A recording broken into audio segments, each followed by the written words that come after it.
When the invoice has been paid, you can come into here and you mark that it's been paid. So if this had been paid cash today, we can click today's date.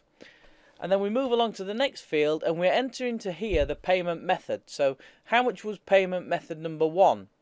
So you can see here we've got payment method 1 and payment method 2.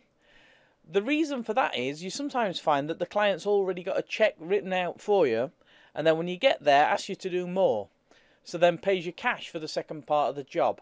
So I'll show you the example here. We've got payment option 1. So I'm going to put in here that they've paid us £600 as part payment. And the part payment they've made that by is payment method 1 is the check. When you tab out of that field, you can also put a payment reference in. So you can put a bank's paying in slip number that you're going to pay this into the bank for. So if I put on a fictitious paying in slip number, and where that helps is on some of the reporting. When you print these out, it will help you reconcile because you'll be able to tally up what's in the pay slip with what's on the system here. The system's already set up that it knows there's a balance outstanding of 75.76, so that's put in that in the payment method 2 column already for you there.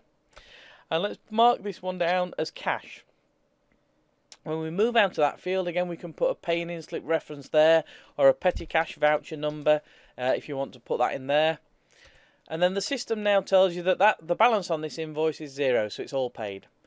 If you want to make any invoice notes, there's a free text field you can enter notes into there, and they'll be printed on the invoice as well.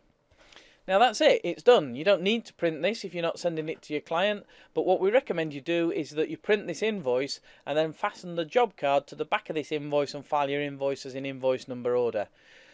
A lot of the time what we do is we sign the job card for the client and leave a copy with the client, and effectively that's their receipt. And unless they've specifically requested a proper invoice, all we do is keep the paper copy of the invoice in the office here, and we don't send that to the client. As I say, we just attach the job card to the back of the invoice.